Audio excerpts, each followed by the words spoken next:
So Sheriff Gillespie has several members of a search party up in the woods. He has the crew of the remaining 6 men that worked with Travis, and he also has search dogs. The search has been going on for a good bit of time at this point, and no one has come up with anything. So Sheriff Gillespie and Sheriff Copeland have started approaching the crew members, and they're sort of like egging them on individually, asking them if they know where Travis's body is, telling them that if they confess or cooperate, with what happened and lead them to the body, that they would go easy on them, intimidating them and intimating accidents happen.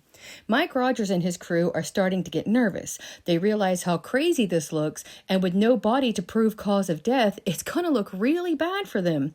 People just don't disappear, and you're allowed to say aliens did it and get away with it.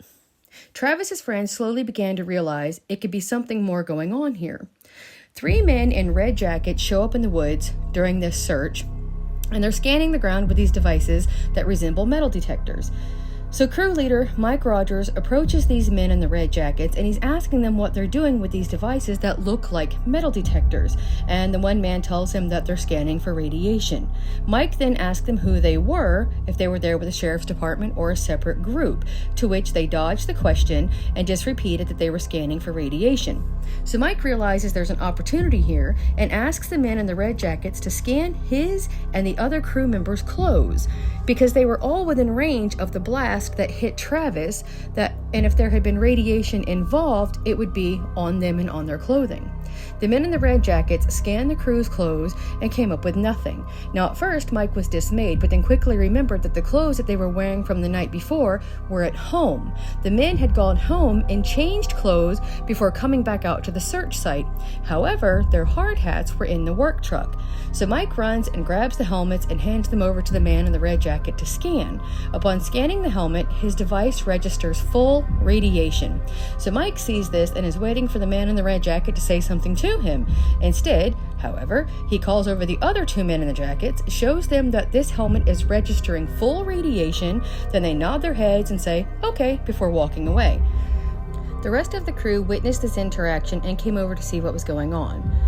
They all attempted to call these men in the red jackets back for an explanation. However, they were ignored and the men just continued to walk away. Confused, Mike approaches the sheriff and asks about these men. Sheriff Gillespie claims no knowledge of them and didn't even see them on the site. Mike explained that they had these radiation detectors and in fact did find radiation on their work helmets. Now Sheriff Gillespie is looking around, but these men can no longer be seen. Mike's telling him they were just there. The sheriff isn't exactly convinced because he hadn't authorized anyone else to be up there. Mike Rogers asked around anyone who was on the site, and no one claimed to have seen these 3 gentlemen in the red jackets. After several days of searching and turning up absolutely no evidence of Travis, the authorities and residents of Snowflake, Arizona are really starting to turn on the crew members at this point. It seemed they had 0 allies. Absolutely no one believed that a UFO was involved, and everyone was convinced that these men had done something to Travis and they were just trying to cover it up. National and international news media are starting to pick up on the story. The idea of an alien abduction was just horrifically huge in 1975, and everyone seemed to want a piece of it, so the small Arizona town was very quickly turning into a circus. Deeply annoyed by all of this, Sheriff Gillespie and Sheriff Copeland decide they're going to put an end to it and make Travis's crew members take lie detector tests.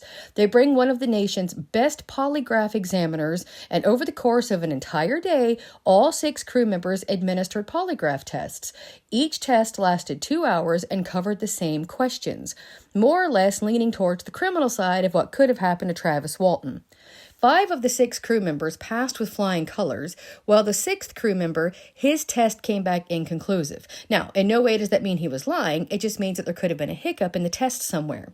So the polygraph examiner goes to Sheriff Gillespie and tells him there's absolutely no way in the world that 5 men passed these tests with flying colors by lying.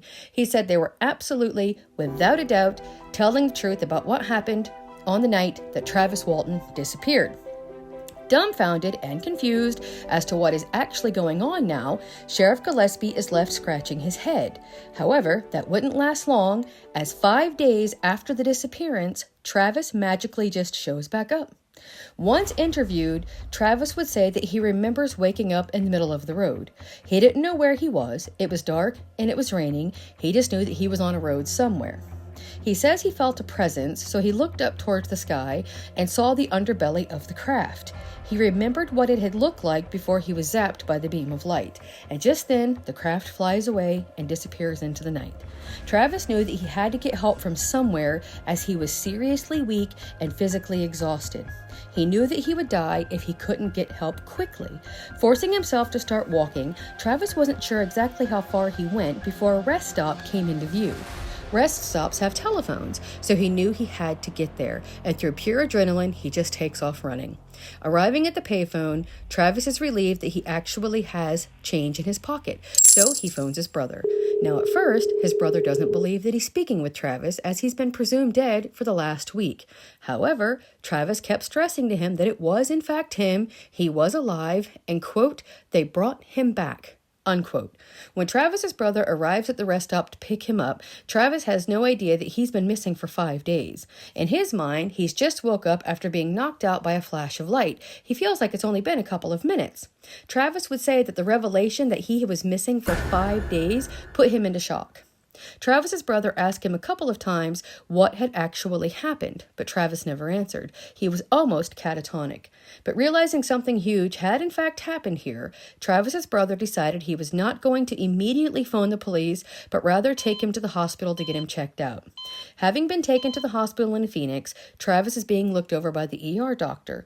The doctor knew exactly who he was and had been following the story on the news, like much of the world had been. Travis was clearly dehydrated and malnourished, but otherwise, physically, he looked okay. The only injury on his body was a puncture wound in the bend of his arm. Now, Travis wasn't a drug user, so that's not what the mark was from. He had blood work done at the hospital, which showed he was in fact clean. And he honestly had a clean bill of health, apart from looking a little ratchet and a puncture wound in his arm. So Travis's brother takes him back to his house in Phoenix, and by the time they get there, his phone is ringing off the hook because word has spread that Travis Walton has resurfaced. Sheriff Gillespie drives out to the brother's house in Phoenix to speak with Travis. He would admit that Travis looked like he had definitely been through something very serious. He looked like he was in a state of shock and just generally traumatized. Travis tells Sheriff Gillespie the same story that his crew members told. He remembered the craft, he remembered the flash of light, he just did not remember what happened in the previous 5 days since that took place. Sheriff Gillespie eventually gave up and told Travis that he would be hearing from him again soon. There were no grounds for arrest as no crime had been committed, so what else could he do? Next thing the family knew, the house was surrounded by the news media. There were news trucks everywhere. The phone didn't stop ringing, they wouldn't stop coming to the door. So the National Enquirer actually reached out to Travis and his family. They said that if he would give them an exclusive interview, that they would pay to get him out of there and away from the madness for a while, and they would also pay to have specific tests performed at hospitals that aren't equipped that could help him figure out exactly what happened to him. So Travis agreed to go to the National Enquirer. He sits down across from this interviewer, and he's had a few days to collect himself, which allows his memory to start to come back in pieces. And this is what Travis claims happened to him. Travis says that he remembered seeing the craft and getting out of the truck and walking over to it. He also claims that he heard his buddies and crew members shouting for him to stop and come back. However, he would say it was almost as if he were in a trance and he was unable to stop. Trevor said he was about to turn around and walk away when the craft started moving and making noises. When he turned back around for a second look, that's when he was struck by the flash of light. The next thing he remembers, he was surrounded by doctors or people that he perceived to be doctors. His vision was blurry, but he said they were wearing white coats and had masks covering their faces. He remembered thinking that whatever happened with the craft and the flash of light must have injured him, so his crew brought him to the hospital. Now, after a few moments, his vision clears up, and he looks down towards his chest, where he sees a large rectangular box sitting on him. Now, Travis doesn't recognize this box as anything he's familiar with or anything that would be part of modern medicine. There's a doctor, if you will, working on this box. It's only when the doctor turns his head to look at Travis, the real terror is revealed. Travis does not see a human being, but rather something with gray skin, with very thin features and slits for eyes, leaning in to get a good look at him. He is terrified. Travis jumps up off the bed that he was laying on, pulls off some wires that were stuck to him. He realized that there were 3 of these humanoid creatures standing there watching. So grabbing for a weapon, he picked up the largest piece of equipment that he could see, having no idea what it was. He then began to wave it around frantically to try to chase these creatures away. The creatures slowly began to walk towards him, but just as he was about to strike one of them, they all 3 turned around and walked out of this small examination room that Travis had been in. He watched them through the door as they walked down the corridor and disappeared around a corner. Travis was absolutely terrified and thoroughly confused, having no idea what was happening. Instinct is telling him if he doesn't get off of this craft, he's probably going to die. Walking through the door and going the opposite direction from where the humanoid creatures went, Travis is looking for any door or anything that looks like a place that he can escape from. So he comes to this room that has nothing in it but a chair just sitting there. He enters the room and he's looking for anything that may be of assistance. There's no windows or doorknobs or anything of that nature. However, he does notice that this chair that's sitting there has some buttons on it. Well, he starts pushing these buttons, but nothing is happening. Just then, a man appears in the open doorway. He's wearing a spacesuit, but it's a man nonetheless. Travis is so relieved to see another human that he runs up, frantically begging him to help him get out of this craft. As he's begging this man for help, he's noticing that his eyes are distant.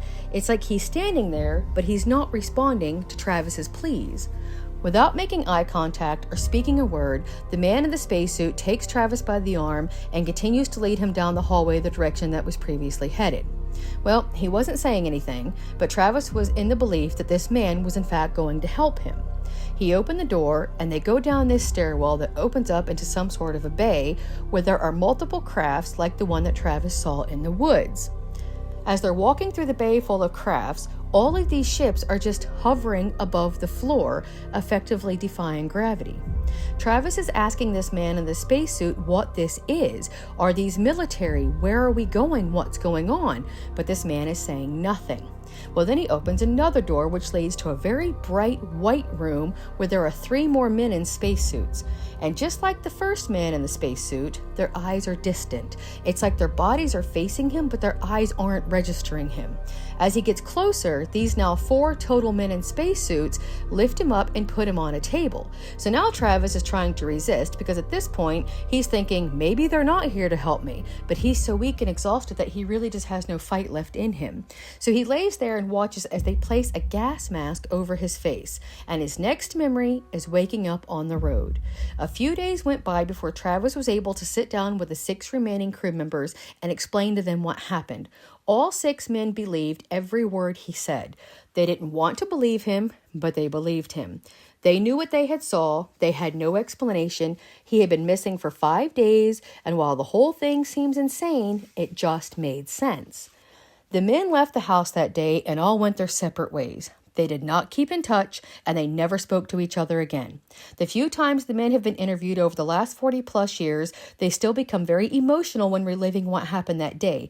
It changed them forever. What happened to those 7 men on that night ruined their lives. It destroyed their credibility. They were laughingstocks. Almost everyone who hears the story believes it was a hoax. Yet despite all of that, not one of them has ever redacted his story. Since the incident, over 16 lie detector tests have been given. Travis Walton taking 5 of them and the other 11 between the 6 crew members.